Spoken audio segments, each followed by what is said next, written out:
ચેતર વસાવાએ મનસુખ વસાવા પર કર્યા આકરા પ્રહાર। ચિગદા ખાતે પરિવર્તન સભામાં કર્યા પ્રહાર। મનસુખ વસાવાને જાહેરમાં ડિબેટ કરવા ચેતર વસાવાનો પડકાર।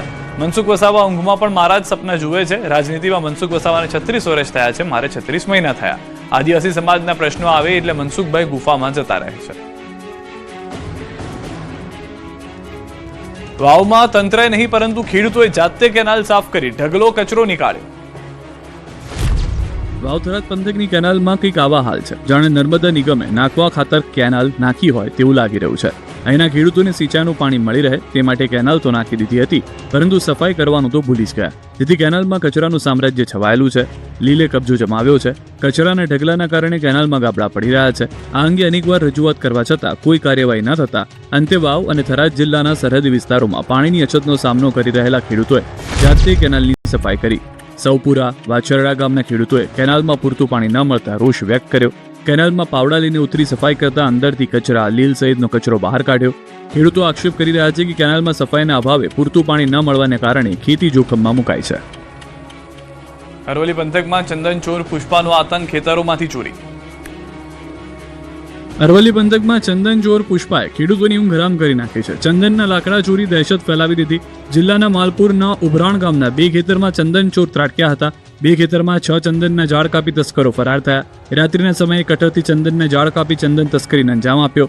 એક ખેતરમાંથી 2 અને બીજા ખેતરમાંથી 2 ચંદન ઝાડની તસ્કરી કરી।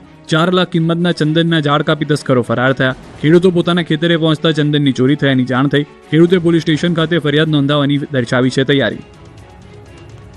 જેતપુરમાં કેપ્ટો ડોગ ગાંજાનું નેટવર્ક ઝડપી ચૂક્યો છે। મહિલા સહિત 2 જબ્બે સાધુની સંડોવણી ખુલી। જેતપુરમાં નશાના કારોબાર પર પોલીસે કરી ફરી એકવાર કડક કાર્યવાહી। આ વખતે જેતપુર સિટી પોલીસની ટીમે રાજકોટ ગ્રામ્યના ડોગ સ્ક્વોડના લેબ્રાડોર ડોગ કેપ્ટોની મદદથી બાવળા પાર વિસ્તારમાં મોટો દરોડા પાડ્યા અને ગાંજાનો નોંધપાત્ર જથ્થો જપ્ત કર્યો। બાતમી મુજબ બોખલા દરવાજાથી ટાકુડીપરા જતા રસ્તે રહેતી શરદબેન દિનેશભાઈ લણગારિયા નામની મહિલાએ પોતાના મકાનમાં ગાંજાનો જથ્થો સત્તાડ્યો છે। આ બાતમીના આધારે પોલીસે રાજકોટ ગ્રામ્યના dog handler ASI Rajendrasinh Raizada અને તેમના ટ્રેન્ડ લેબ્રાડોર ડોગ કેપ્ટોને સાથે લઈને મહિલાના ઘરે દરોડા પાડ્યા। તલાશી દરમિયાન કેપ્ટો રૂમમાં બારી અને સિંગલ બેડ વચ્ચે પડેલી કાળા રંગની થેલી પાસે જઈને ભસવા લાગ્યો હતો અને એ દરમિયાન પગ પછાડીને ઇશારો કર્યો। પોલીસે તે થેલી ખોલતા જ તેમાંથી વનસ્પતિજન્ય માદક પદાર્થ મળી આવ્યો હતો। સાથે જ પોલીસે 994 ગ્રામ ગાંજો કબજે કર્યો। મહિલા તેના પ્રેમીના સસરા હનીફ લાવ્યો હતો।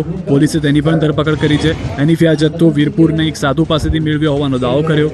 આ કબૂલાત બાદ પોલીસે તે સાધુને વોન્ટેડ જાહેર કરી તેની શોધખોળ શરૂ કરી છે।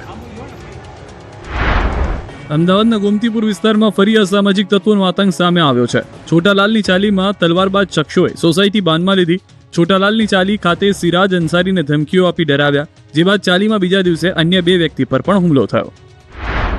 મહીસાગરમાં પીએસઆઈએ દારૂના નશામાં કર્યો અકસ્માત। ચિક્કાર નશાની હાલતમાં પીએસઆઈએ લુણાવાડા ગોધરા રોડ પર રાહદારી અને કારને ટક્કર મારી। પીએસઆઈને સસ્પેન્ડ કરી ડ્રાઇવિંગ લાયસન્સ રદ કરવા કાર્યવાહી કરી। અમરેલી પંથકમાં 2 સિંહ રસ્તો ક્રોસ કરતા